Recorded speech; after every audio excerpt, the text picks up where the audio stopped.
Depois a gente vai ver as noções de probabilidade, toda essa parte, ou introdução à probabilidade, que é a base para a gente poder definir ou estudar as distribuições teóricas de probabilidade. Aí a gente tem que abordar também, antes das distribuições teóricas, a gente vai abordar variáveis aleatórias. A gente tem os dois casos, igual a gente já viu as variáveis estatísticas, né? A gente tem para as variáveis aleatórias, não deixam de ser variáveis estatísticas, a gente vai ter os casos contínuos e discretos. Então a gente vai ver toda a teoria base para, não nesta aula, na próxima, mas toda a teoria base em relação à probabilidade para variáveis aleatórias discretas e contínuas. Então aqui, noções de probabilidade, basicamente a gente vai ver formalizar as ideias iniciais do estudo de probabilidade. O que é uma probabilidade, como que a gente calcula uma probabilidade, o que são os elementos básicos, ou seja, o que é um espaço amostral, o que é um evento, como a gente calcula a probabilidade de um evento, certo? O que é um evento, de novo, evento certo, o que é um evento possível, o que eles significam, e dá para atribuir algum valor para eles, ou quais são os valores que a gente atribui a cada um deles. Vai fundamentar a ideia de probabilidade. Então, antes de mais nada, a gente precisa definir, antes de definir até espaço amostral, o que é um experimento aleatório. Porque a gente vai trabalhar em cima, já que são experimentos estatísticos ou experimentos aleatórios, certo? Então, são realizações estatísticas, realizações aleatórias ou experimentos aleatórios. Quais são as características que um experimento precisa seguir para que ele seja denominado como aleatório? Existe a possibilidade de repetir ele indefinidamente, ou seja, se eu precisar repetir ele 50 vezes, eu consigo fazer o mesmo experimento. Se eu precisar repetir ele 100 vezes, eu consigo fazer. Então, ele não é algo, vamos dizer assim, não é um experimento escasso, que com um certo número de repetições ele não pode mais ser repetido. Então, pode ser repetido indefinidamente, certo? Quantas vezes eu precisar ou por da minha vontade. Segundo a característica, eu consigo descrever todos os possíveis resultados. Não sei estabelecer, na primeira rodada vai dar tanto, na segunda vai dar, eu não consigo fazer isso, eu não consigo estabelecer quando cada um dos resultados vão acontecer, mas eu consigo descrever todos eles, certo? E mais para frente a gente vai poder calcular a probabilidade de acontecimento de cada um deles. Então, primeiro, eu consigo repetir meu experimento indefinidamente, certo? Seguindo os mesmos parâmetros iniciais, sempre. Segundo, eu consigo descrever todos os possíveis resultados, mas não consigo cravar quando cada um vai acontecer, certo? E terceiro e último, ele está dizendo, obedece a regularidade estatística. O que significa? Se eu repetir um número, digamos, infinitas vezes esse meu experimento, ele vai gerar uma certa configuração fixa, né, não pré-estabelecida, mas uma configuração fixa para os resultados ou para a ocorrência dos resultados. Que, em geral, né, essa distribuição das ocorrências que vão falar, esse tipo de experimento segue a distribuição normal, ou gaussiana, vulgarmente chamada normal, mas é gaussiana. Esse experimento descreve uma distribuição exponencial, que daí vem as distribuições teóricas, que são distribuições não sei que eu estou com essa palavra pré-definidas, ou pré alguma coisa, são distribuições que são padronizadas e formais, ou seja, já foram formalizadas a sua teoria, certo? Então, as três características, pode ser repetido, o número necessário de vezes, consigo descrever todos os possíveis resultados, não consigo definir quando cada um vai acontecer, mas eu consigo descrever todos. E terceiro, conforme eu aumento, ou eu faço um número muito grande de repetições, ele vai gerar uma configuração dos dados, né, dos resultados, seguindo uma certa distribuição. E a gente pode ou não, né, a gente pode, em geral, a gente dá um jeito de nomear essa distribuição ou comparar ela com distribuições já existentes. Essa é a ideia do experimento aleatório. Espaço amostral, o que significa, então, primeiro ele falou experimento aleatório, agora a gente vai começar a entrar nos elementos que estão dentro do experimento aleatório. O primeiro deles e maior deles é o espaço amostral. O que significa o espaço amostral? É o conjunto formado por todos os resultados possíveis de um experimento aleatório. Então, como a gente soube aqui de trás, a gente precisa conhecer todos os resultados possíveis, o conjunto formado por esses resultados a gente chama de espaço amostral. Tá? Cada resultado sozinho, né, a gente chama de ponto amostral. Ah, professor, e um conjunto de pontos amostrais? É outro nome que eu já vou falar. Um exemplo aqui, são dois exemplos. Primeiro, quando a gente lança um dado, esse dado de 6 faces, certo? Quais são os possíveis resultados quando a gente joga um dado de 6 faces? Se tem 6 faces, pode cair uma das 6, ou seja, pode ser o resultado 1, 2, 3, 4, 5 ou 6. Então, esse é o espaço amostral para o experimento de lançar o dado. Vejam, será que lançar um dado é um experimento aleatório mesmo? Eu tenho alguma limitação? Lógico, né? Que pode ser que em algum momento o meu braço cai de tanto jogar o dado, ou eu fique velho, né? Nem vou falar a palavra. Mas eu consigo repetir o lançamento de dado quanto tempo eu quiser. Eu posso ficar, jogo o dado, coleto o número que saiu, jogo o dado, coleto o número que saiu. Jogo o dado, coleto o número que saiu. Então, eu consigo repetir ele indefinidamente, consigo repetir o número que eu quiser, de vezes. Ótimo, primeira característica está satisfeita. Segunda, eu consigo listar todos os possíveis resultados? Sim, e tanto é que o espaço amostral faz isso. Quais são os possíveis resultados quando você joga um dado? 1, 2, 3, 4 ou 5. 5 ou 6, desculpe, né? Eu coloquei antes. 1, 2, 3, 4, 5 ou 6. Consegui listar todos os possíveis dados. Qual que vai sair na primeira jogada? Não sei. Qual que vai sair na segunda? Não sei também. Qual que vai sair na terceira? Não sei. Eu sei quais são os possíveis resultados. Não sei quando cada um vai sair. Beleza. Segunda característica 2, para um experimento aleatório, satisfeito. Terceiro, se eu jogar um número de vezes muito grande o dado, vai gerar uma certa configuração, uma distribuição dos resultados. Nesse caso aqui, a gente sabe que vai o quê? Quando eu jogo um número, entre aspas, infinito de vezes, cada um vai aparecer, eles vamos dizer assim, do número total, cada um, em tese, vai aparecer 1/6 do número total. Então, se eu joguei vou pegar um número mais fácil para arredondar. Se eu joguei 6.000 vezes, em tese, né, na teoria, a gente vai ter aproximadamente 1.000 vezes saindo o número 1, 1.000 vezes saindo o número 2, ou por volta, tá, pessoal? Perto disso, não vai mudar muito, não vai ser uma diferença muito grande. Perto de 1.000 vezes sair o número 3, perto de 1.000 vezes sair o número 4, perto de 1.000 vezes sair o número 5 e perto de 1.000 vezes sair o número 6. Então, eu consigo gerar uma configuração padrão, onde, né, 1/6 das vezes vai sair cada um dos números, beleza? Então, é um experimento aleatório. Qual é o espaço amostral? São os 6 valores possíveis de sair. Um segundo exemplo. O número de dias que choveu na cidade de Curitiba durante um mês. Eu considerei um mês aqui com 31 dias, tá?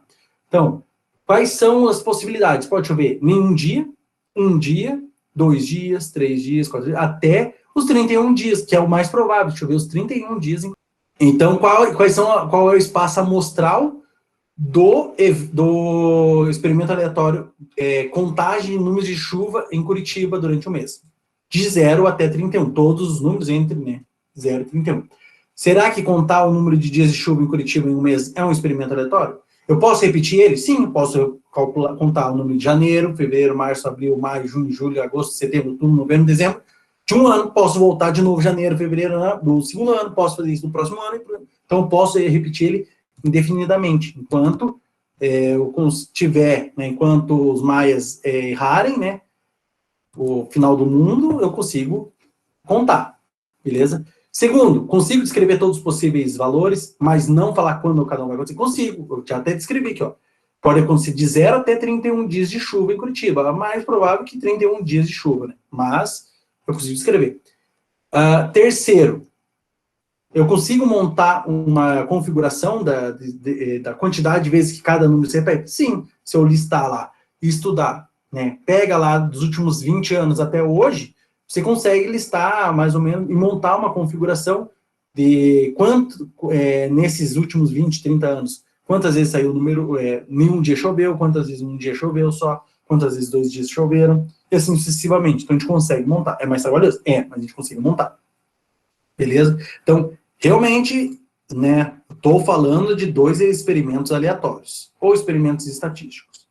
Próximo passo, aí sim, professor, mas e se eu não quiser saber todos os valores, quero saber só um conjuntinho? Aqui eu estou falando, né, cada um desses, aqui, ó, 1 é um ponto amostral, 2 é um ponto amostral, 3 é um ponto amostral. Cada um deles separadamente, isolado, a gente chama de ponto amostral. E se eu quiser mostrar um conjuntinho de pontos amostrais, digamos 1, 2, 3, 1, 2, 3. Eles não formam todo o espaço amostral, porém não são, eles são, né, separadamente pontos amostrais, mas os três juntos eu não posso chamar de ponto amostral mais. Tem que chamar de outra coisa. E do que a gente vai chamar? De evento do espaço amostral. Então, o que é um evento de um experimento aleatório? Ou um evento de um espaço amostral? É qualquer subconjunto desse espaço amostral. Certo? E aqui eu já destaquei dois eventos característicos que a gente trabalha, que é o evento impossível e o evento certo. O evento impossível é aquele que é um conjunto vazio, ele não tem nenhum resultado. Por exemplo, se eu voltar aqui, eu vou mostrar mais dois exemplos, mas se eu voltar aqui, ó. O evento que eu quero analisar no sorteio aqui no jogar dos dados, o meu evento é o seguinte, sair um número 0 num dado de 6 faces. Existe essa possibilidade de sair um número 0 num dado de 6 faces, desde que o dado seja nomeado de 1 a 6? Não existe. Então, este evento, sair um número 0 num dado de 6 faces, é um evento impossível, porque ele não ocorre nunca, de jeito algum, certo? Segundo, é o evento certo, que é o evento que vai acontecer com toda certeza. Um evento certo aqui que eu posso colocar dentro do espaço amostral do experimento aleatório de jogar o dado. Saiu um número entre 1 e 6. É certo que vai ser um número incluindo, né, 1 e 6. É certo que vai ser um número entre 1 e 6, incluindo os limites. Vai ser 1, 2, 3, 4, 5 ou 6. Um deles vai sair. Então, é certo que sai um número maior ou igual a 1 e menor ou igual a 6. Ok? Então, evento impossível é aquele que não vai acontecer, de jeito nenhum. Ou seja, um conjunto vazio. Evento certo é aquele que vai acontecer com certeza. Ou seja, o conjunto é o próprio espaço amostral. Ô, professor, mas você disse que é um subconjunto. Todo conjunto é subconjunto dele mesmo. Certo? Ou seja, eu escrevi isso aqui para vocês para ficar mais claro. Isso aqui é da teoria de conjuntos, tá, pessoal? Não é lá só da probabilidade, é da teoria de conjuntos. Deixa eu ligar minha canetinha. Então, tá aqui, ó. O que a gente conclui? O conjunto S, ele está contido ou é igual no próprio S. Então, um conjunto está contido ou igual nele, ou seja, ele é um subconjunto dele mesmo, certo? Por isso que eu digo, o evento espaço amostral é o evento certo, ou seja, ele é o próprio espaço amostral e também pode ser considerado como um evento. Aí vem dois exemplos, acho que dois exemplos. Um ou dois exemplos. Dois exemplos, acho que. Não sei, vamos ver. É uma incógnita até para mim. Então, considerando o exemplo do lançamento do dado, determine os eventos possíveis. Aqui, quais são os possíveis eventos de um único dado, um único lançamento de um dado? Então, a gente pode... não, só no lançamento dos dados, né? 6 lançamentos de dados. Não está muito legal esse aqui, esse enunciado. Tá? Considerando o exemplo do lançamento dos dados, determine os eventos possíveis. Então, primeiro evento nulo. O impossível sempre está dentro, tá, pessoal? O evento impossível sempre faz parte, tá? Então, o próximo evento, saiu o número 1. Próximo, saiu o número 2. Esse evento que eu estou falando, sair o número 2, é um evento, tá? Sair o número 3, sair o número 4, sair o número 5, sair o número 6. Um evento composto agora, tem mais de 2 pontos amostrais. Sair o número 1 ou 2, sair o número 1 ou 3, sair o número 1 ou 4. Aí coloquei reticência porque não ia dar cabeça para todo mundo. Teria sair o número 1 ou 5, sair o número 1 ou 6. Próximo, sair o número 2 ou 1. Ou melhor, 2 ou 1 já foi, né? 1 ou 2 é igual a 2 ou 1. Saiu 2 ou 3, 2 ou 4, 2 ou 5, 2 ou 6.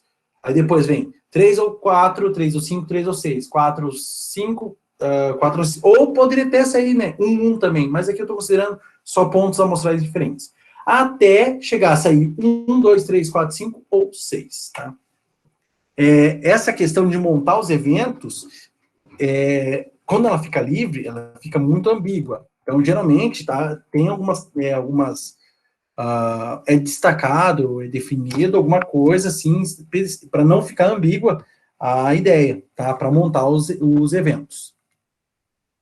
Beleza? Então, evento é um subconjunto do espaço amostral que a gente pode montar. Em geral, a gente monta, quando a gente entrar em probabilidade, que é o próximo slide, Qual é a probabilidade de sair o número 1? Tá? O evento foi dado. Qual é o evento? Sair o número 1. O cálculo é calcular a probabilidade. Tá? Então, em geral, os eventos são dados explicitamente ou implicitamente. Por exemplo, como que eu posso escrever um evento implícito aqui no lançamento de dados? Eu colocar, o evento é o seguinte, sair um número maior do que 3 e menor do que 5. Tá implícito. Qual é esse número? É o 4. 4 é maior que 3 e menor que 5. Então, daí está implícito. A gente pode montar o evento de forma que é dado de forma implícita. Definição axiomática de probabilidade. Ainda a gente não sabe ainda calcular probabilidade. A gente vai aprender daqui a pouquinho. Mas o que é uma probabilidade? Tá? Então, seja um espaço amostral S de um evento aleatório, epsilon. Cada evento, desculpe, um experimento aleatório epsilon, confundi as palavras. Cada evento E contido no espaço amostral S associa-se a um número real P de E. Então, agora eu já defini o que é uma probabilidade. É um número real associado a um espaço amostral. É uma função, na verdade. A probabilidade é uma função. Ela pega um espaço amostral e leva num número. Basicamente, se te desenhar, ela faz o seguinte, ó. Eu tenho aqui meu S, tá? Esse é o meu S, que é o meu espaço amostral. Eu tenho meu evento E, certo? O que a probabilidade faz? Ela leva esse E num valor numérico, que é o P de E, que é um número pertencente aos reais. Beleza? Essa é a nossa função P. Ela pega o E, o evento E, e leva num número real. Ok? Então, basicamente, probabilidade é uma função. É uma função, realmente, é uma função. Ela pega um evento e leva num número real. Com algumas características, ó. O que ela satisfaz alguns axiomas. A probabilidade está entre 0 e 1. Ou seja, 0 e 100%. Tá? É um axioma. Dá para se provar? Dá. Mas, gente, é uma verdade que te assume sem prova. Não é necessária a prova. Considera que não é necessária a prova. A probabilidade do evento certo, ou seja, do próprio espaço amostral, veja aqui, ó, probabilidade do espaço amostral é igual a 1. Lembra quem que é o espaço amostral? O evento certo. Se algo é certo, ela sempre ocorre, ou seja, ela tem 100% de chance de ocorrer. Então, a probabilidade do espaço amostral é igual a 1 ou 100%, ok? O axioma 3. Se E1 e E2 forem eventos mutuamente exclusivos, o que significa mutuamente exclusivos? Eles não dividem nenhum elemento, nenhum ponto amostral. Ou seja, o evento 1 em interseção com o evento 2 dá o vazio. Ou seja, quer dizer, eles têm um elemento em comum, o vazio. Porque o vazio está em todo o conjunto, tá? Mas isso é teoria de conjuntos, a gente nem vai lembrar desse treco aqui na probabilidade estatística. Então, eles são mutuamente exclusivos, essa palavra, ou esse termo aqui, é o importante dessa frase. Ó. Se eles forem mutuamente exclusivos, a probabilidade de ocorrência de um ou de outro é dada pela soma das suas probabilidades. Então, se eles não têm pontos amostrais, desculpa, pontos, esqueci que eu escrevi aqui, ponto amostral, isso, ponto amostral, falei certo.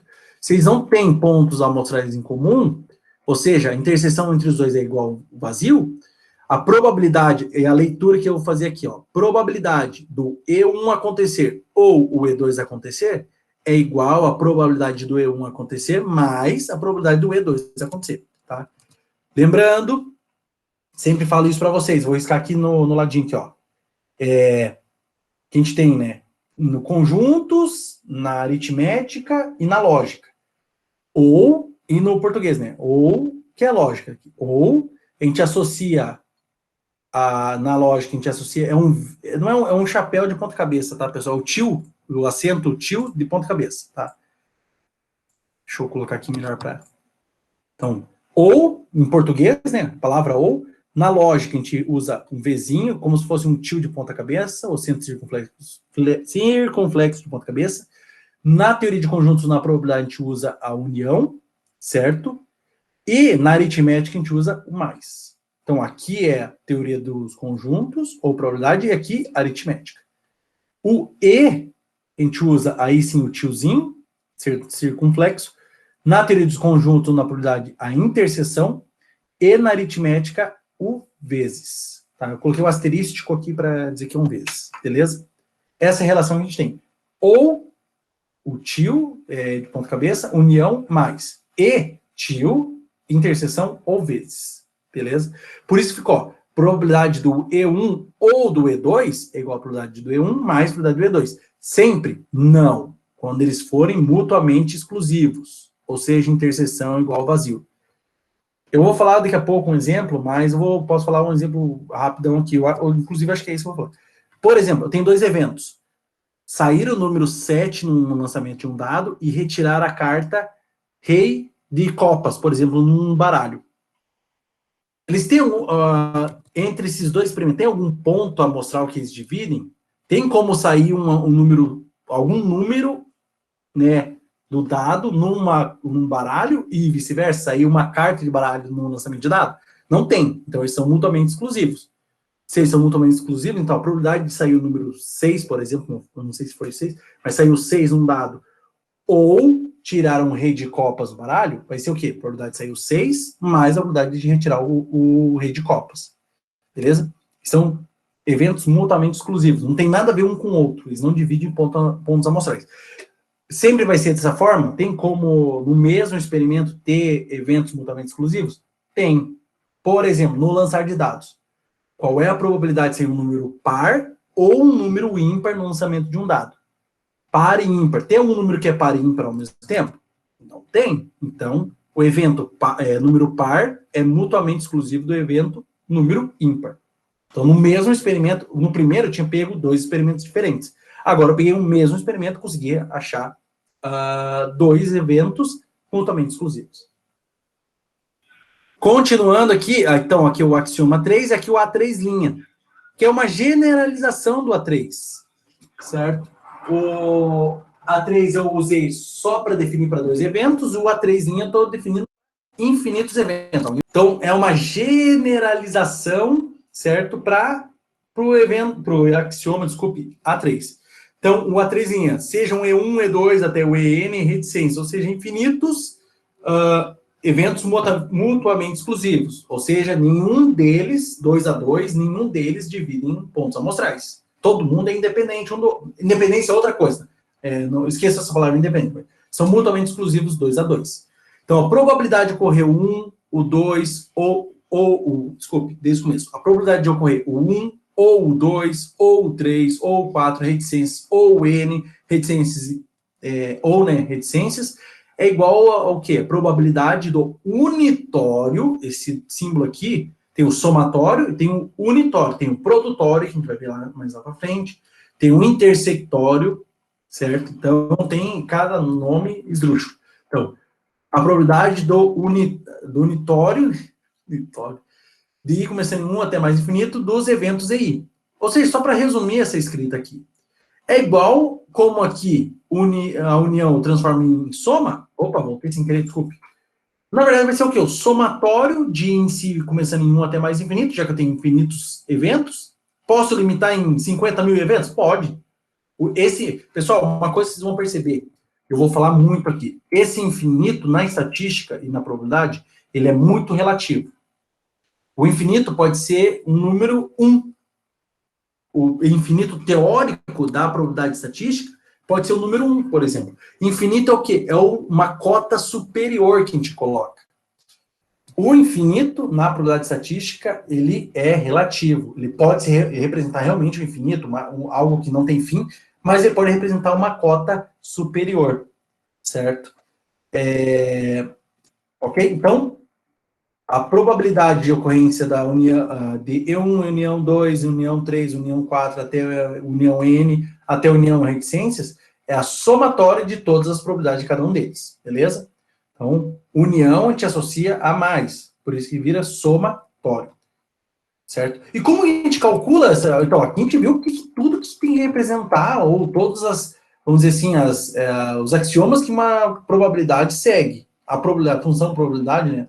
A probabilidade que é uma função segue. Mas como a gente calcula? Então, a gente tem dezenas de formas, não vou falar muitas, uma dezena de formas diferentes de calcular uma probabilidade, definições de probabilidade. Certo? Tem a definição axiomática, a definição clássica, a definição geométrica, tem várias, definição de Lemaitre, tem um monte de definição, certo? Com qual que a gente trabalha diariamente, ou na nossa disciplina. Vai trabalhar com a definição clássica. O que diz a definição clássica de probabilidade? Dado um evento E do espaço amostral S, a gente calcula, já que probabilidade é um número real, a gente calcula a probabilidade de ocorrência do evento E como sendo o número de resultados favoráveis do evento E dividido pelo número de resultados favoráveis ou número de resultados possíveis do espaço amostral, tá? Então, número de resultados favoráveis do evento E dividido pelo número de elementos ou de pontos amostrais do espaço amostral. Beleza? Definição, né, clássica de probabilidade. Número de elementos do evento dividido pelo número total de elementos possíveis. Acabou. É assim que vai calcular. Ok? Definição clássica. Não vou passar as outras definições, porque a gente não trabalha com as outras definições. As outras definições são definições totalmente teóricas, que foram desenvolvidas para poder tampar alguns buracos que a definição clássica apresentava. Porque o que acontece? A definição clássica, quando a gente tem um evento aleatório que o espaço amostral é infinito, quantos elementos tem dentro de um conjunto com infinitos elementos? Infinito. Se o E é limitado, o E em geral é limitado, um número fixo dividido pelo infinito, ou por algo que vai para infinito, vai para zero. Então, todas as probabilidades, ou todos os eventos teriam probabilidade zero, certo? Por mais que fosse muito grande o evento, ele teria probabilidade zero. Então, as demais definições de probabilidade foram feitas, criadas para tampar esses buracos que aparecem na definição clássica. Mas, em geral, a gente usa só a definição clássica. Certo? E, lógico, seguindo também essas relações da definição axiomática. Tá? Mas a própria definição clássica estabelece os 4 axiomas. A definição clássica, como S é o maior conjunto, quando a divisão aqui, se o E for o próprio S, vai ficar número de S dividido por número de S dá 1. Então, ela limita-se a 1. Se o número de elementos no E for 0, 0 dividido pelo número de S vai dar 0. Então, ela está mesmo oscilando entre 0 e 1. Como eu falei aqui, esse 1 já cai aqui em cima, né? A probabilidade do próprio espaço amostral. Então, se eu colocasse o S aqui, vai ficar hashtag, né, ou sustenido S dividido por sustenido S, vai dar 1, certo? Então, ia dar na mesma. Ok? Então, a definição clássica de probabilidade satisfaz todos os axiomas da definição axiomática de probabilidade. Então, vamos lá. Vamos para alguns exemplos. Então, exemplos. 1. Em um lançamento de um dado equilibrado, de 6 faces, obviamente, calcule-se as probabilidades. Letra A, de sair o número, exatamente o número 5. Letra B, de sair um número par. Então, ó, começou a complicar. Então, o primeiro é um evento simples, né? Porque é só sair o número 5. O segundo é um evento composto, porque saiu um número par. Quais são os números pares entre 1 e 6? 2, 4, 6, certo? E letra C também é um evento composto, sair um número menor que 5. Aí já é um pouquinho mais complicado, tá? Então, lançamento de um dado equilibrado, calcula-se as probabilidades. Primeira coisa, antes de mais nada, vamos enunciar, já foi enunciado, qual é o espaço amostral. Quais são todos os possíveis resultados ao lançar um dado de 6 faces? Saiu o número... Deixa eu ligar aqui o laser. Saiu o número 1, 2, 3, 4, 5 ou 6. Quando a gente coloca aqui o jogo da velha, a gente quer saber quantos elementos tem dentro desse conjunto. 6 elementos diferentes. Quantos elementos diferentes, tá, pessoal? 6 elementos diferentes. Beleza? Então, a gente já definiu o espaço amostral e definimos a quantidade de elementos que ele possui. Tá? Próximo passo, aí sim, calcular a letra A. Qual que é a letra A? De sair o número 5. Então, qual é o nosso evento? O evento da letra A é o quê? Sair o número 5, ou seja, o número 5. Veja que é um subconjunto mesmo. Esse conjuntinho está aqui dentro, ó, o 5. Certo? Quantos elementos, então, tem nesse conjunto? 1. Quando eu coloco o jogo da velha, quantos elementos tem no evento 1? Evento E1, melhor dizendo, 1. Então, como a gente calcula? Pela definição clássica de probabilidade, a probabilidade do E1. A probabilidade de E1 é o número de elementos de E1 dividido pelo número de elementos do espaço amostral. E1 só tem um elemento e o espaço amostral tem 6 elementos. Então, 1/6, que dá 1/6, 1,6666, se não me engano, né? 66666, arredondando 17% de probabilidade. Ok? Letra B. Aqui é um evento singular, um evento simples. Por quê? Só tem um elemento dentro dele. De sair um número par. Aqui é um evento composto. Quais são os elementos, ou melhor, os números pares? O E2, ele é composto pelo 2, 4 ou 6. São 3 elementos, por isso que ele é composto, 3 elementos nesse evento. Hashtag, ou jogo da velha, E2 igual a 3. Então, qual é a probabilidade de ocorrer o evento 2? Número de elementos do E2 dividido pelo número de elementos do espaço amostral. 3 por 6, meio. Meio óbvio, né? Porque ou, quando você joga um dado de 6 faces, ou sai número par, ou sai número ímpar. Beleza? 50%. Meio a meio, 50-50. Certo? E letra C, sair um número aqui que vem um probleminha que pode ser ambíguo. De sair um número menor do que 5. Então, como é menor, a gente exclui o 5. Tá? É menor que 5. Se tiver escrito menor igual ou igual, aí incluiria o 5. Então, quais são os elementos do evento E3? Saiu o número 1, 2, 3 ou 4. Certo? Menor, aqui ó, menor. Não pode ser o 5. Então, qual é o número de elementos do E3? 4. E a sua probabilidade, a probabilidade do E3 é o número de elementos do E3 dividido pelo número de elementos do S. 4 sextos dividindo dá 2 terços. Certo? Então, 66,67% das vezes, eu vou ter um número vai sair o número 1, 2, 3 ou 4. O que significa esse resultado de 66,67%? Se eu jogar o dado um número muito grande, não vai acontecer isso em 3, 4 lançamentos, nem em 10 e 20. Um número, sei lá, 1000 vezes que eu lançar o dado, 10.000 vezes, 100.000, 1 milhão de vezes. Se eu somar ou contar todas as vezes que saiu o número 1, 2, 3 ou 4, vai aproximar muito do 66,67% das vezes. E os outros 33,33% ficam para sair no número 6, 5 ou 6. Certo? Então, pessoal, a gente tem que tomar um cuidado. Primeiro, não é porque tem 66,67% de chance que vai acontecer. Vai acontecer num único lançamento, não tenho nenhuma garantia. Se eu repetir o experimento um número muito grande de vezes, aí sim, 66,67% das vezes vai cair o evento E3, tá? Essa é a tal da configuração que a gente consegue estabelecer. O que diz o 2? Eu ia fazer, mas eu acho que vocês já têm capacidade de resolver. Em cada 100 componentes eletrônicos produzidos, 40 tem tempo médio de vida de 800 horas, 35 tem tempo de médio de vida de 900 horas e 25 de 1.000 horas.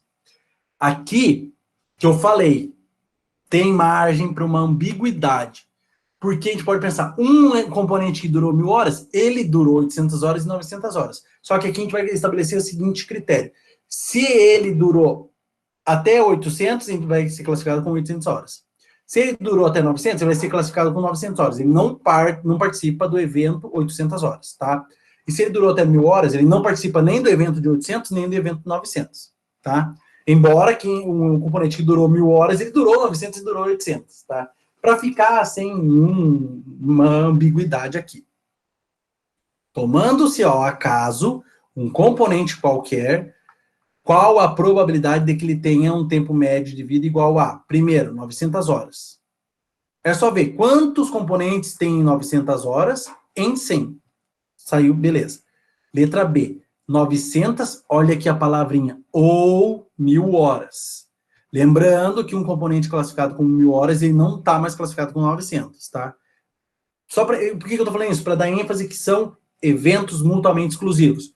Durar 800 horas é mutuamente exclusivo de durar 900 horas, que por sua vez é mutuamente exclusivo de durar 1.000 horas. E o 800 é mutuamente exclusivo em relação a 1.000 horas, tá? Não tem transitividade aqui. No 2, a gente tem lá, só relendo, em cada 100 componentes produzidos, 40 tem tempo médio de vida 800 horas, 35, 900 horas e 25 mil horas, tá? Então, a gente já tem, qual é o número de componentes do espaço amostral? 100, tá? São 100 elementos, 100 componentes. Desses 100, 40% tem 800 horas de vida útil, 35 tem 900 e 25 mil. Se a gente somar 40 mais 35, 75, mais 25, 100. Pronto, a gente chega nos 100 totais, ok? Então, primeira pergunta, qual é a probabilidade de que um elemento, um componente retirado desse lote, aleatoriamente, eu meti a mão no lote, retirei um componente, qual é a probabilidade de que ele tenha tempo médio de vida igual a 900 horas? Então, como a gente, o evento é o quê? Probabilidade de tempo de vida, não, desculpa, tempo de vida igual a 900 horas. Esse é o evento, tá? Então, evento 1, 900 horas de tempo de vida. Quantos elementos tem 900 horas? Está classificado? 35, que é o que está aqui em cima.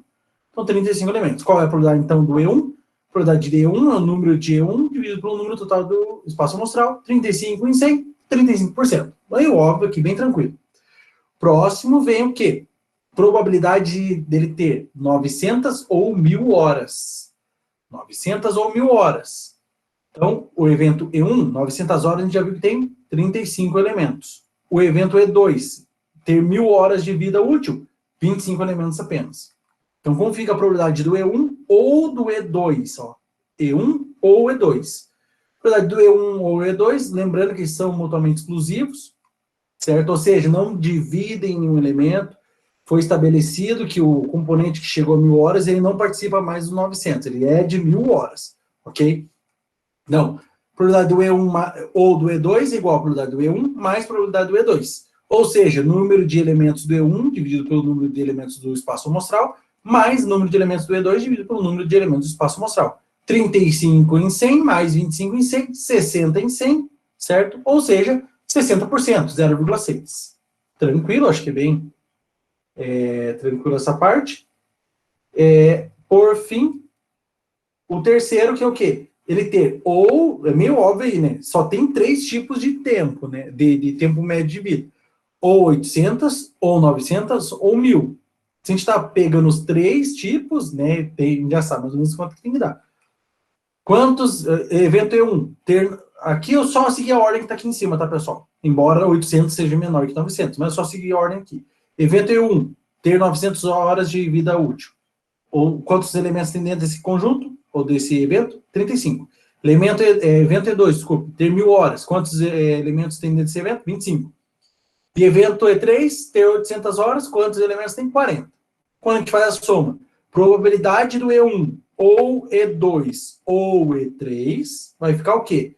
Probabilidade do E1 ou E2 ou E3 é probabilidade do E1 mais probabilidade do E2 mais probabilidade do E3, certo? Que fica sendo o número de elementos do E1 dividido pelo número de elementos do espaço amostral, mais número de elementos do E2 dividido pelo número de elementos do espaço amostral, mais número de elementos do E3 dividido pelo número de elementos do espaço amostral.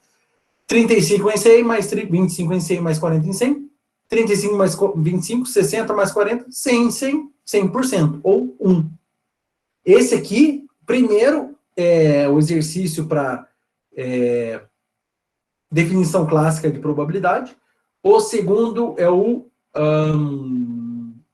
axioma E1, desculpe, o axioma A3, isso, A3, lembrei. O segundo exercício, a letra B, é do axioma A3, e a letra C é do axioma A3', tá? Lembra que eu falei, né? O A3 é quando só tem 2 elementos mutuamente exclusivos, o A3' é quando tem mais do que 2. Eu falei, infinito é relativo, tá? O infinito, nesse caso aqui, foram 3, é o número 3, que é o número total de eventos que eu tenho diferentes. Então, primeiro teorema fundamental, que eu chamei de T1. Probabilidade do vazio, ou seja, do evento impossível, é 0. É um teorema fundamental. Embora já tenha sido definido lá na definição axiomática. Lembra que eu coloquei a probabilidade valia de 0 a 1. Só que eu não falei qual era que valia 0. Então, e não tinha definido uma probabilidade fixa para o evento nulo, ou evento impossível. Probabilidade do evento impossível é, ou de um evento que não tem elementos, é zero. Zero sobre qualquer número, diferente de zero, é zero. Segundo teorema, tá? A gente não vai demonstrar nenhum deles, mas dá para se demonstrar todos eles, certo? Só que a gente vai ver um exemplo para quase todo mundo vai ver um exemplo. Teorema 2. Se o E complementar, então a leitura é E complementar, é o evento, faltou o evento complementar a E. Certo? O que significa complementar? Algo que complementa. Se tem algo faltando, ele complementa, ele tapa aquela lacuna ali, fecha aquela lacuna. Por exemplo aqui, os números lá no lançamento do dado, cadê? Essa aqui, caneta. No lançamento do dado, eu coloco o evento E1. Número par. Beleza? Qual é o complementar, ou seja, o E1C? Qual é o complementar dos números pares? É o que falta para fechar todo o espaço amostral. Número par 2, 3, 4, desculpe, 2, 4, 6. O que falta para fechar o espaço amostral? O 1, 2, 3, 4, 5, 6. Falta o 1, 3, 6. Desculpe, 1, 3, 5. Então, o complementar é o número ímpar. Aí ele entra exatamente nessa definição. Por que eu coloquei isso que eu queria falar dessa definição aqui, ó? E interseção com o EC, ou seja, E com interseção com o seu complementar é o vazio. Não, eles não têm nenhum, eles não dividem nenhum elemento. Eu já falei isso hoje. Tem um número que é par e ímpar ao mesmo tempo? Não tem. Então está satisfeito aqui a primeira característica. Se eu faço a interseção do número par com o conjunto de números pares com o conjunto de números ímpares, dá o vazio. Não tem nenhum número que é par e ímpar ao mesmo tempo. E segundo, quando eu faço a união deles, gera o espaço amostral. Então, lá quais são aqui, deixa eu colocar aqui embaixo, tem uma coisa que eu coloquei errado, que é o complementar do E1, tá certo. Então, o E1, quais são os elementos do E1? Número par, 2, 4, 6. Quais são os elementos do E1 complementar? 1, 3, 5. Se eu faço a união E1, união com E2. Opa, desculpa, com E1 complementar. Deixa eu apagar aqui esse 2 para não confundir vocês. Uma vez que eu vou deixar as anotações, né, nos slides. E1 complementar. Vai ficar como? Vou colocar aqui embaixo. Vai ser, ó, 2, 4, 6. União 1, 3, 5. Quando a gente tem a união de conjunto, a gente, entre aspas, soma os elementos. Então vai ficar 1, 2, 3, 4, 5, 6. Essa é o E1, ou seja, os números pares, união com os números ímpares. Deu exatamente os 6 possíveis resultados, ou seja, deu exatamente o espaço amostral. E é o que diz o segundo. O segundo diz o seguinte: um complementar, ou melhor, um evento, união com o seu complementar, dá o espaço amostral. Ok? Então, o que a gente tem aqui, neste teorema, a gente pode concluir e calcular. Se a gente conhece a probabilidade do E1, a gente consegue calcular a probabilidade do E1 complementar. Então, ó, a probabilidade do E1 complementar é igual a 1 menos a probabilidade do E1. Beleza? Aonde que a gente faz isso? Vai faltar espaço.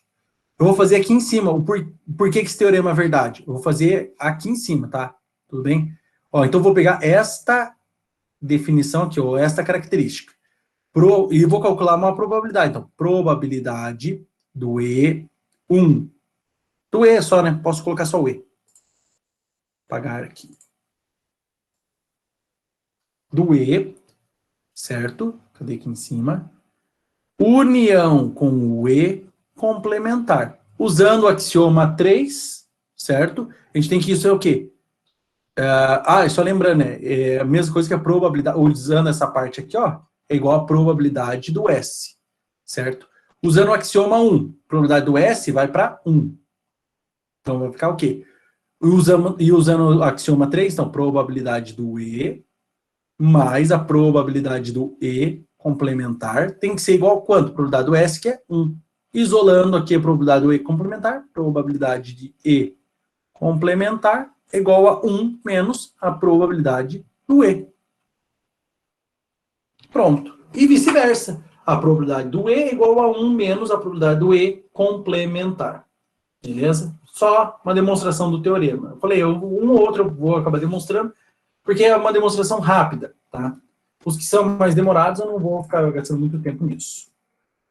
Teorema 3, esse é um teorema importante. Teorema do produto. Dados dois eventos E1 e E2, temos o seguinte: a probabilidade do E1 acontecer e, lembrando, interseção e o E2 acontecer, é igual à probabilidade do E1 acontecer vezes, e aqui vem essa leitura, tá, pessoal? Tem que tomar cuidado com essa leitura. Vezes, qual é a leitura? Probabilidade do E2 acontecer, dado que já aconteceu o E1. Então, vamos voltar aqui.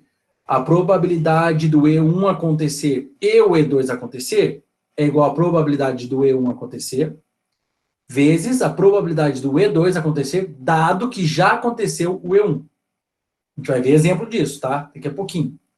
Esse é um caso simples, que é um caso envolvendo dois eventos. A gente vai ter um caso envolvendo vários eventos, que a gente vai denominar, que é o teorema mais importante da nossa disciplina, é o teorema que eu vou enunciar daqui a pouco, que é o teorema de Bayes, é o T6, tá?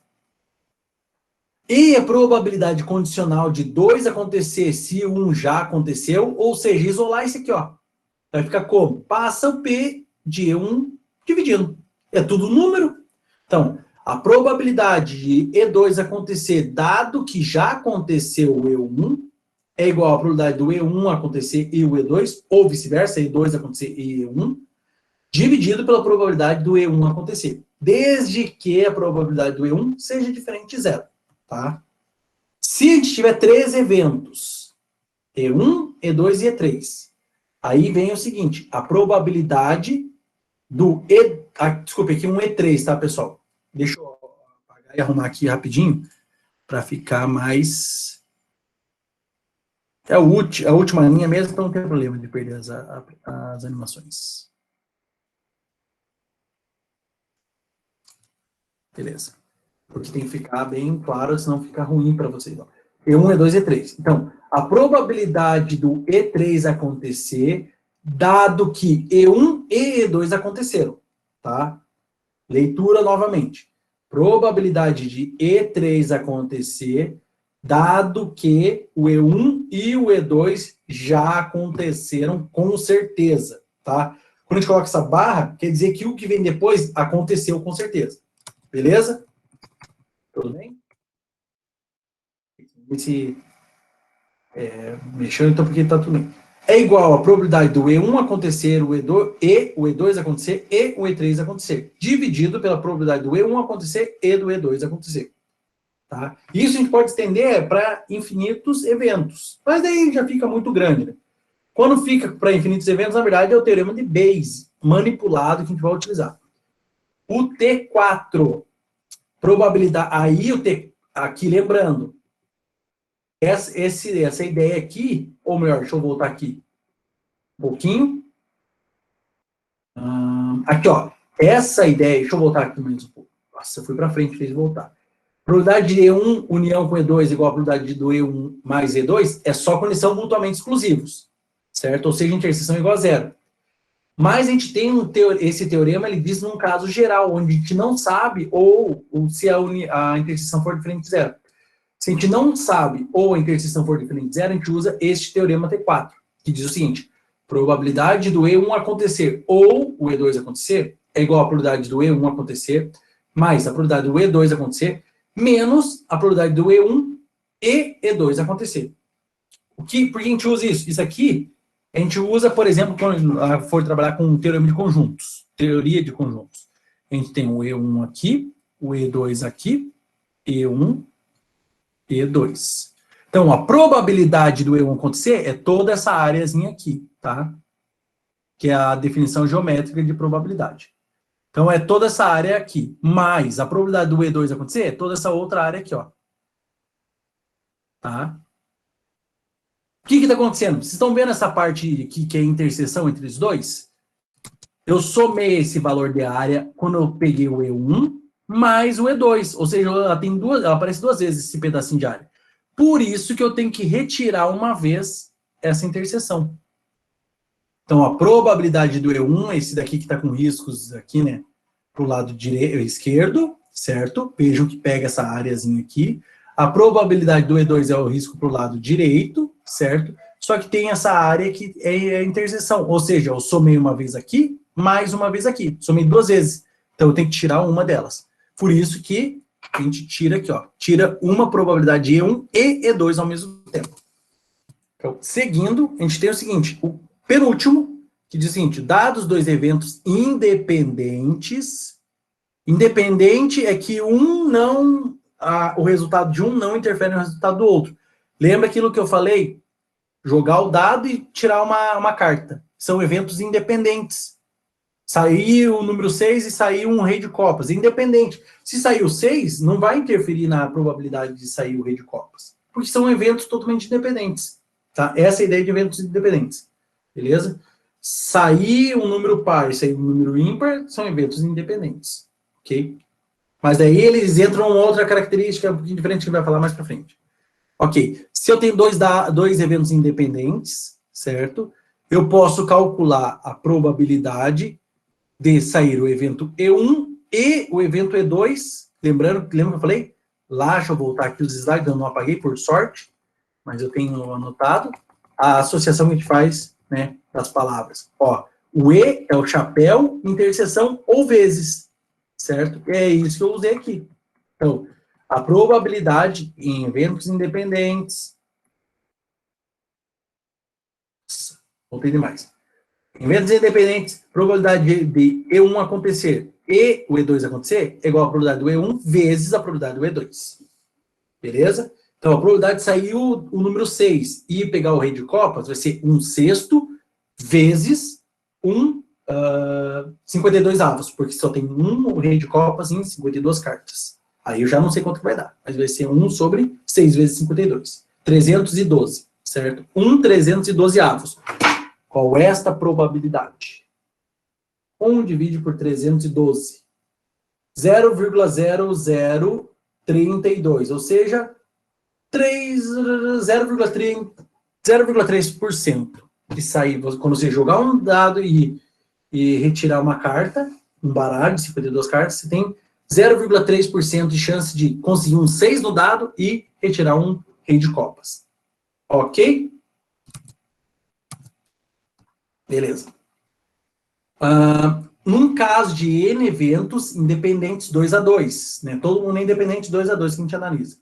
Então, basicamente, vai ficar o quê? A probabilidade do E1, E, o E2, E, o E3, E, o E4, E, o E5, até o EN, vai ser o produto de todas as probabilidades. Probabilidade do E1 vezes probabilidade do E2, vezes reticência, probabilidade do EN, que é o produtório de I, começando em 1 até N, do P de EI.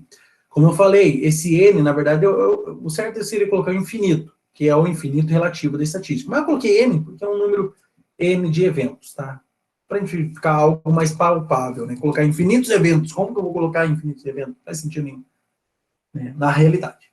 Mas, teoricamente, poderia até colocar um infinito aqui. Cadê? Um infinito aqui em cima. Beleza? E, por fim, o teorema mais importante da probabilidade estatística 1, que é o teorema de Bayes. O teorema de Bayes é tão importante que eles criaram quase que a ciência estatística inteira em cima do teorema de Bayes, que é a estatística bayesiana, certo? Em cima do teorema de Bayes. Tem basicamente quase tudo que a gente vai ver em prova da estatística 1, também tem na estatística bayesiana. Então, o que diz o teorema de Bayes? Se eu tenho N eventos, 2-2 mutuamente exclusivos, então é diferente do de cima, eles são mutuamente exclusivos. A interseção entre eles é igual a zero, igual ao vazio, certo? E aí vem uma palavra estranha, e exaurem um conjunto S. O que significa eles exaurem um conjunto S? Quando a gente vai somando, ou seja, fazendo a união de todos os eventos e chega no evento, no espaço amostral S. Tá? E né, se a probabilidade de cada um deles não é nula, é sempre maior que zero. Lembrando que não existem probabilidades negativas, devido ao quê? Aquela definição axiomática de probabilidade. A probabilidade varia de 0 a 1. Não tem como ela ser um número negativo. Ok? Pior das hipóteses, ela é nula. Então, a gente tem o seguinte. Qual é a regra do teorema de Bayes? Já vou avisando que ela é feia. Tá? Ela é feia e ela é chata de se entender. Então, qual é a probabilidade? Eu escolhi um evento aleatório EI qualquer. Qual é a probabilidade do EI acontecer, certo? Dado que um outro evento específico já aconteceu. Tá? Então, probabilidade do EI acontecer, dado que um outro evento específico aconteceu. Por que a gente tem N, lembrando, a gente tem N eventos diferentes. Então, vai ser a probabilidade do próprio EI acontecer, vezes a probabilidade do B acontecer, dado que aconteceu o EI. Dividido, e aqui a gente tem que incluir todas as possibilidades agora. Então, dividido pela... Vejam que aqui eu esqueci de colocar, mas tinha que colocar não. Mas esse aqui de cima vai aparecer aqui embaixo também, porque a gente tem que colocar todas as possibilidades. Então, vai ser probabilidade do E1 acontecer vezes a probabilidade do B acontecer, dado que o E1 acontece, mais probabilidade do E2 acontecer vezes a probabilidade do B acontecer, dado que o E2 acontece, mais, vai aparecer aqui no meio, reticências, daí mais, probabilidade de novo, vai aparecer exatamente isso aqui embaixo. Probabilidade do EI acontecer vezes a probabilidade do B acontecer, dado que o EI acontece, mais reticência até o último, que é a probabilidade do EN acontecer, vezes a probabilidade do B acontecer, dado que o EN acontece. Tá? Então, aqui a gente precisa listar todos os eventos possíveis e destacar, basicamente a gente destaca um desses eventos para calcular a probabilidade de ele acontecer, dado que um outro evento aconteceu. Teorema T1, o exemplo do teorema T1. O que ele diz aqui? Acho que eu copiei o enunciado. No lançamento de um dado, qual a probabilidade de ser um número maior que 6? Qual é o evento? Evento é número do dado maior que 6. Se o dado tem 6 faces numeradas de 1 a 6, quantas faces maior do que 6 existem? Nenhuma. Nenhuma. Zero. Então, é a probabilidade do vazio, que a gente sabe que o teorema, ou seja, se é 0 dividido por 6, 0.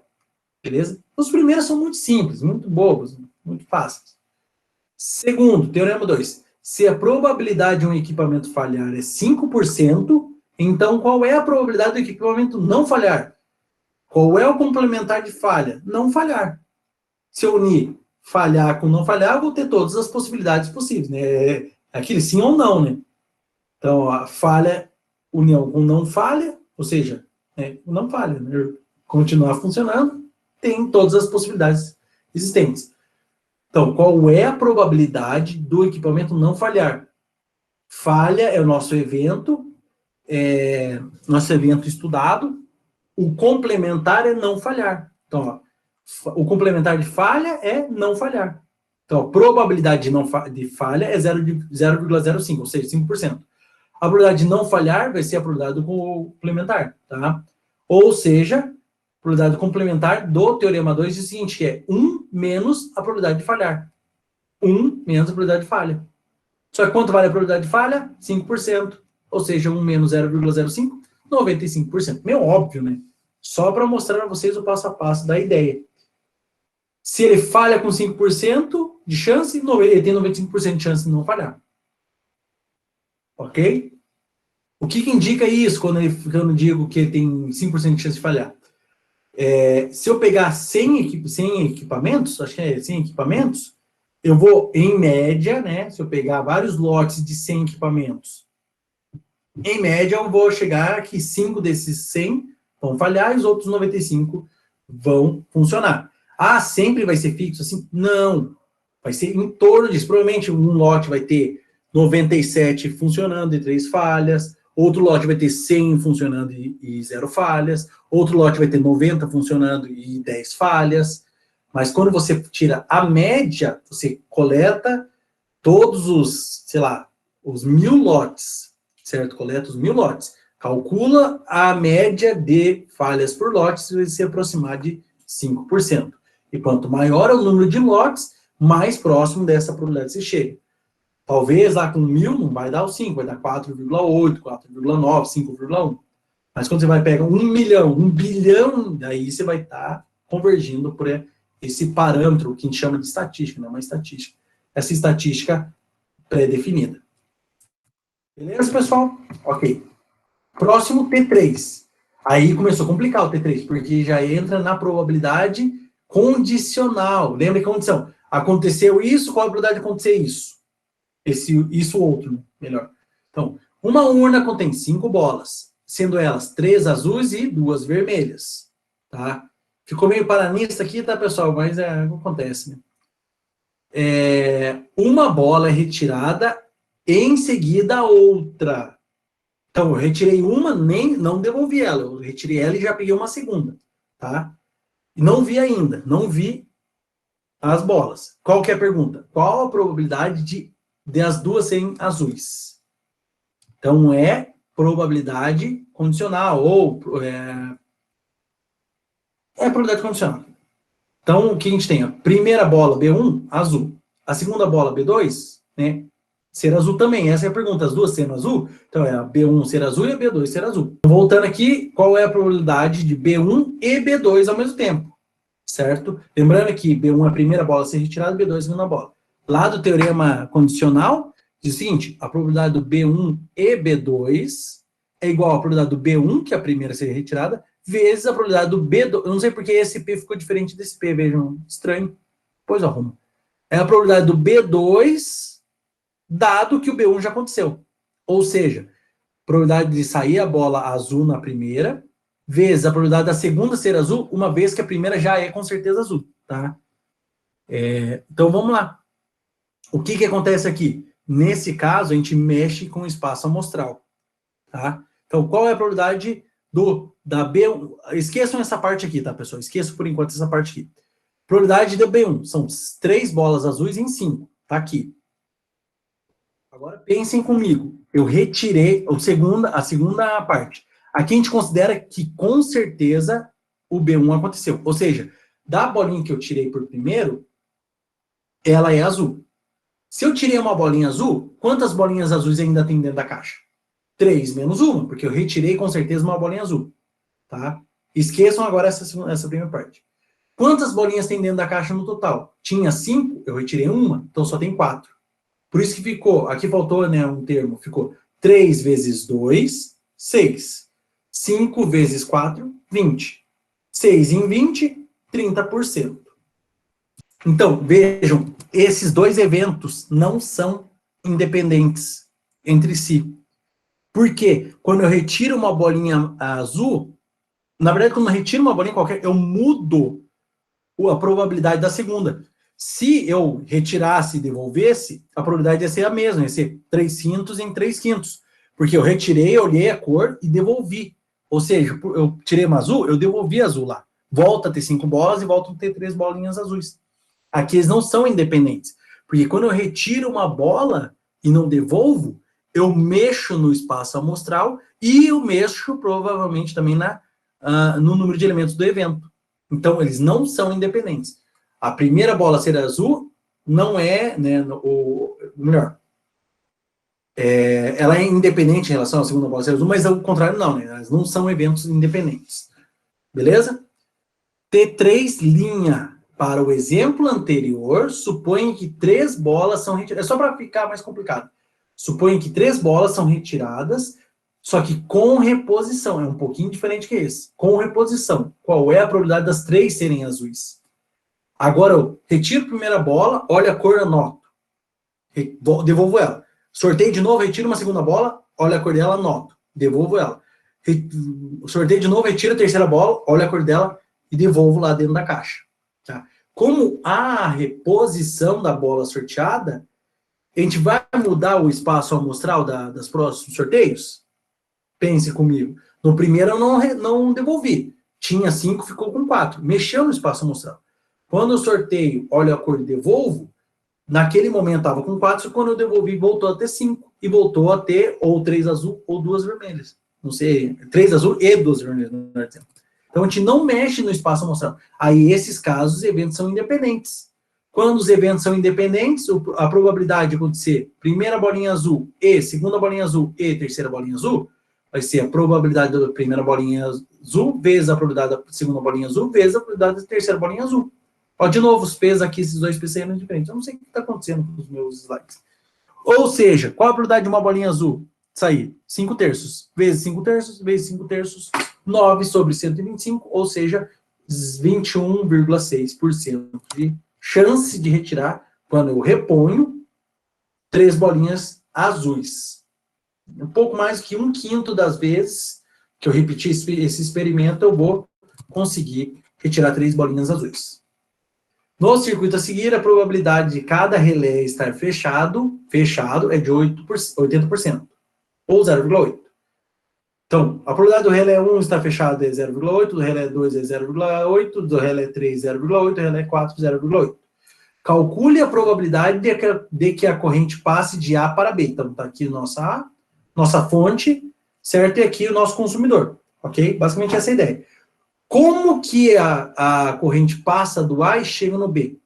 A gente tem duas possibilidades e dentro das duas possibilidades tem que acontecer duas coisas, ou uma coisa simultaneamente com a outra. Então, por exemplo, a corrente pode ir por cima, certo? E para chegar no B por cima, a gente tem que, o relé 1 tem que estar fechado e o relé 2 tem que estar fechado. Aí ela chega no B. Ou, então vejam aqui, para ir por cima, relé 1 tem que estar fechado e, olha a palavra importante, e o relé 2 tem que estar fechado.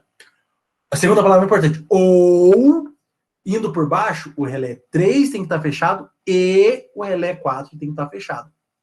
Pronto, eu já falei o que tem que ser feito para vocês. Então, quais são as possibilidades quanto à passagem da corrente de A para B? Então, primeiro, antes de mais nada, listar os 4 eventos. Evento 1, R1, relé 1 fechado. Evento 2, R2, relé 2 fechado. Evento R3, relé 3 fechado. Evento R4, relé 4 fechado. É sabido aqui do enunciado que a probabilidade do R1 igual a probabilidade do R2 igual a probabilidade do R3 igual a probabilidade do R4, que é igual a 80%. Ah, então é 80% de passar corrente. Não, 80% de cada relé estar fechado. Ok? Aí vamos agora para o cálculo da probabilidade de sair a corrente do A e chegar no B.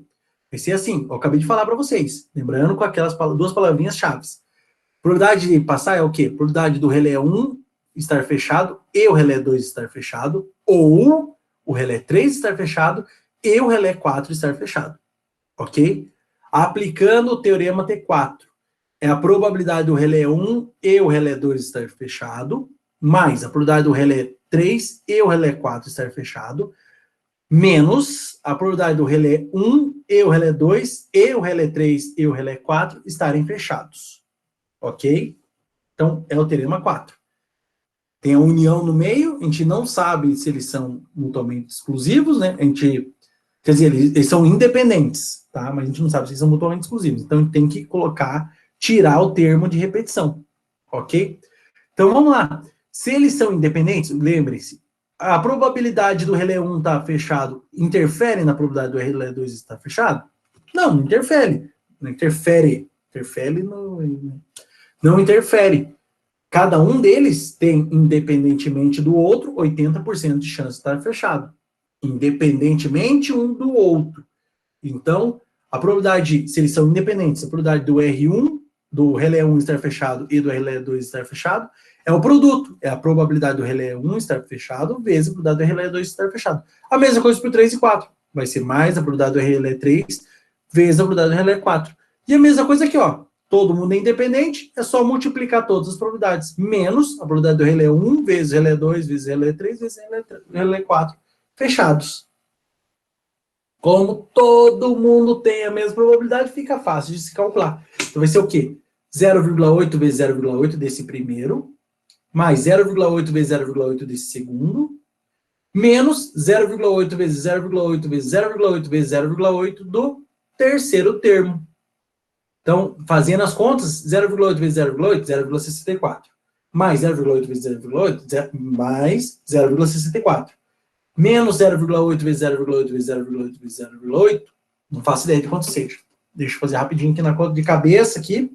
0,8 elevado à quarta, estou processando, colocar aqui, ó. Colocar aqui embaixo, tá? 0,64 mais 0,64 menos 0,4096. Fazendo a soma, 1,28 menos 0,4096 deu 0,8704.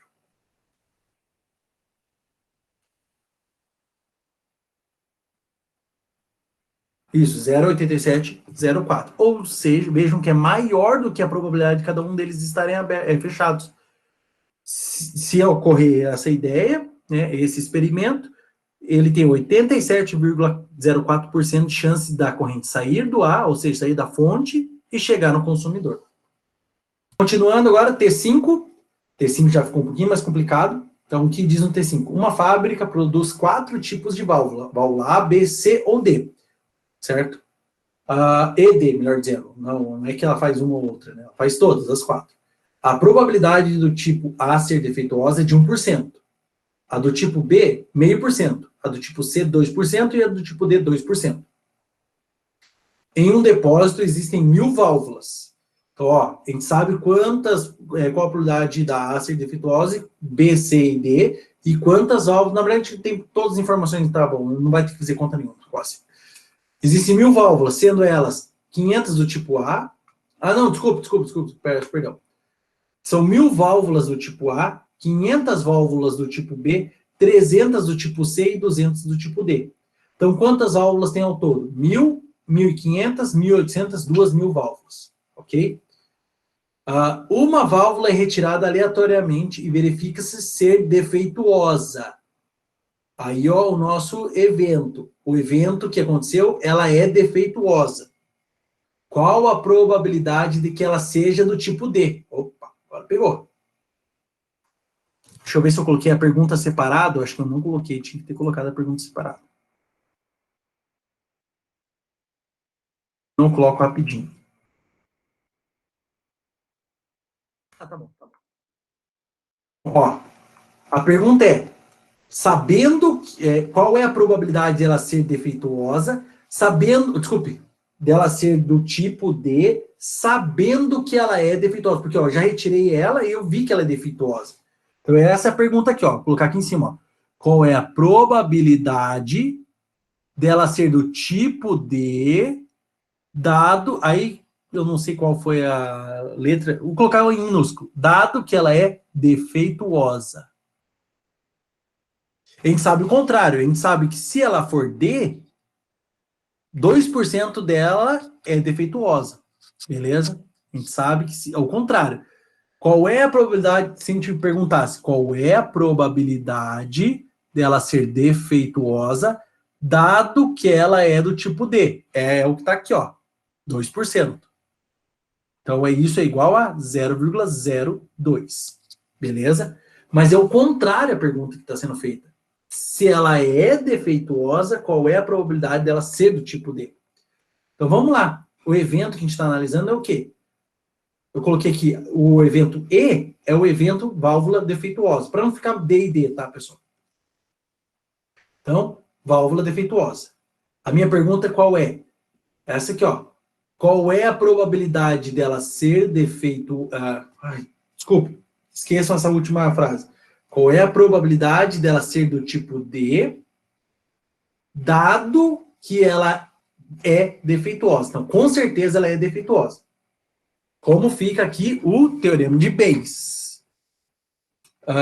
É T6 aqui, na verdade, não é T5. Então fica sendo o quê? A probabilidade dela ser do tipo D, vezes a probabilidade de ela ser defeituosa, dado que ela é do tipo D, dividido agora todas as possibilidades em relação a defeito e tipo. Dividido por probabilidade de ser do tipo A, vezes a probabilidade de ser defeituosa, dado que ela é do tipo A, mais a probabilidade dela ser do tipo B, vezes a probabilidade de ser defeituosa, dado que ela é do tipo B, mais probabilidade de ser do tipo C, vezes a probabilidade dela ser defeituosa, dado que ela é do tipo C, mais probabilidade do tipo D, vezes a probabilidade de ser defeituosa, dado que é do tipo D. Lembra que eu falei? Vai aparecer no denominador ou no numerador. Esse aqui é exatamente igual a esse, porque são as 4 possibilidades. ela é defeituosa, o evento extra que a gente está analisando. Beleza, ela é defeituosa. Mas ela tem 4 tipos de válvula. Então, ela pode ser defeituosa do tipo A, defeituosa do tipo B, defeituosa do tipo C, ou defeituosa do tipo D. Beleza? Essa parte aqui é mais complicada. Continuando, vamos substituir, então, os valores. Antes de mais nada, a gente tem que calcular. Qual é a probabilidade dela ser do tipo A? São 1000 válvulas em quantas? Lembra que eu falei? N aqui, nosso N, que é o número de válvulas, é igual a 1000 mais 500 mais 300 mais 200. Ou seja, N, que é o quê? N é o número de válvulas, ou seja, o número do espaço amostral, igual a 2000. Então, quantas válvulas do tipo A existem? Cadê? Tipo A, 1000 em 2000. Meio por cento, né? Probabilidade do tipo A. Probabilidade do tipo B, 500 em 2000, um quarto, 25%. 300 em 2000. Eu esqueci quanto que dá. Dá uns 30%. 30%? Não, desculpe. 15%. 15%. E do tipo C, 10%, porque 200 em 2000. Beleza? Então, 1000 em 2000, meio, 50%. 500 em 2000, 25%. 300 em 2000, 15%. E 200 em 2000, 10%. Sem somar, ó, 0,5 mais 0,25, 0,75, mais 0,15, 0,90, mais 0,1, 100%. Ok. Estamos com as contas em dia por enquanto. Próximo passo, agora é analisar essas informações adicionais. Se ela for do tipo A, ela tem 1% de ser defeituosa. Aí entra isso aqui, ó. Essa análise aqui, ó. Então, probabilidade de ser defeituosa, ou seja, P de E dado A, é 1%. P de E dado B, 0,5%. P de E dado C, 2%. P de E dado D, 2%, que está aqui, ó. Então, ó, P de E dado A, 1%, isso. P de E dado B, ou seja, ser defeituosa se for do tipo A, 1%. Ser defeituosa se for do tipo B, 0,5%. Ser defeituosa se for do tipo C, 2%. E ser defeituosa do tipo D, 2% também. Isso aqui tudo está tirado aqui do enunciado, ok? Agora a gente já tem todos os parâmetros para serem substituídos aqui na nossa conta. Tem P de D está aqui, 10%, P de E dado B está aqui, 2%, P de A está aqui, meio, P de E dado A, 1%, P de B, 0,25%, P de E dado B, 0,005%, P de C, 15%, 0,15%, P de E dado C, 0,02%. Tudo está listado, só substituir aqui. Então, a probabilidade dela ser do tipo D, dado que é defeituosa, é igual a 0,1 vezes 0,002, dividido por 0,5 vezes 0,01, mais 0,25 vezes 0,005, mais 0,15 vezes 0,02, mais 0,1 vezes 0,002. Ok? Daqui a pouco tem que começar a falar mais baixo. Fazendo essa conta, de cabeça deu 0,021, ou seja, 2% de probabilidade. Retirei a minha válvula. Não sei, eu escondi a marca dela, se é A, B, C ou D. Testei ela, deu defeituosa. Então, tenho 2% dela ser do tipo D. Volta para o 1. Uma urna contém 20 bolas, das quais 9 são brancas, 5 são azuis e 6 são vermelhas. 2 bolas são retiradas sucessivamente e sem reposição. Quando a gente retira uma, certo? Para calcular a probabilidade da outra, lembra que muda, não é independente, então. Então, retira 2 bolas sucessivas, não ao mesmo tempo, uma depois da outra. Vocês sabiam que só mudar essa frase, se retirar uma depois da outra e retirar as duas ao mesmo tempo, muda totalmente o exercício? Vocês vê. Só por acrescentar ou excluir uma palavra. Então, retira 2 bolas sucessivamente. Retira uma, depois retira a outra. Determina as seguintes probabilidades. Letra A. Da segunda bola ser vermelha, dado que a primeira é vermelha. Então, com certeza a primeira é vermelha, qual a probabilidade da segunda ser vermelha? Tá? É o teorema da condicional.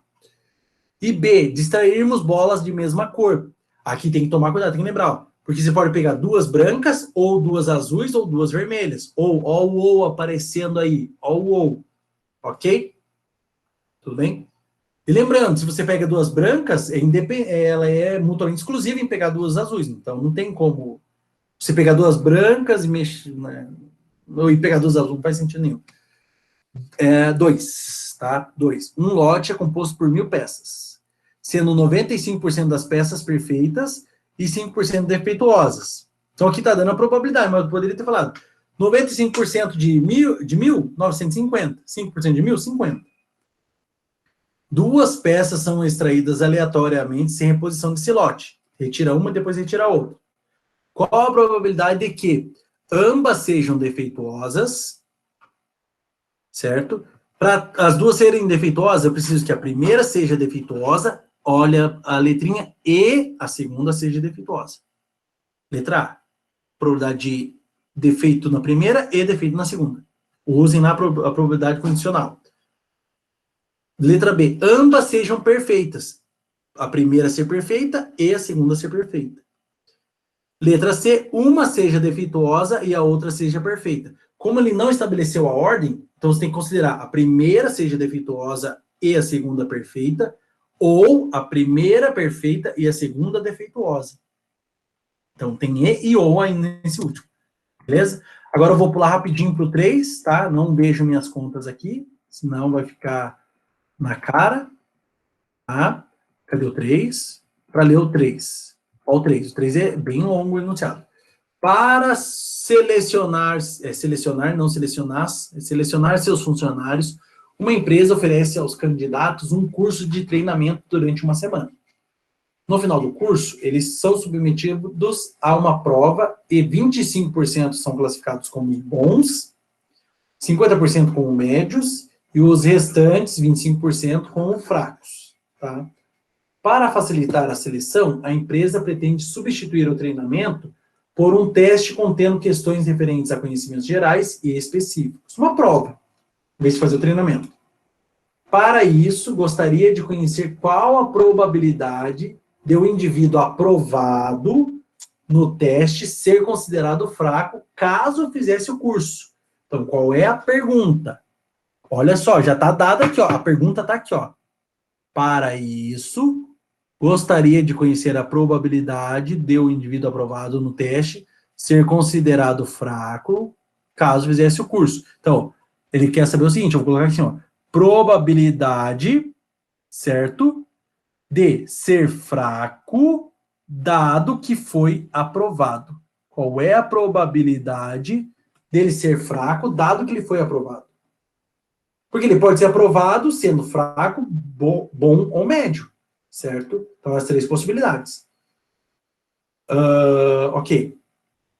Assim, neste ano, antes do início do curso, os candidatos foram submetidos ao teste e receberam 2 conceitos, aprovado A ou reprovado E.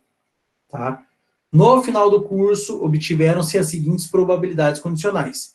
Então, ele é aprovado, ele é aprovado quando ele é bom. Então, ele é aprovado dado que ele foi considerado bom no treinamento em 80% das vezes. Tem 20% que ainda reprova mesmo sendo bom. Ele é aprovado dado que é mediano, certo? Ele é mediano, mas é aprovado com 50% da chance. Então, 50% dos medianos são aprovados e 50% são reprovados. E ele é aprovado, dado que é fraco, 20%. 20% dos fracos são aprovados e 80% dos fracos são reprovados. Então, qual é a pergunta? Qual é a probabilidade dele ser fraco, dado que ele foi aprovado? Vejam que é diferente do que está aqui embaixo. Aqui é a probabilidade dele ser aprovado, dado que ele é fraco.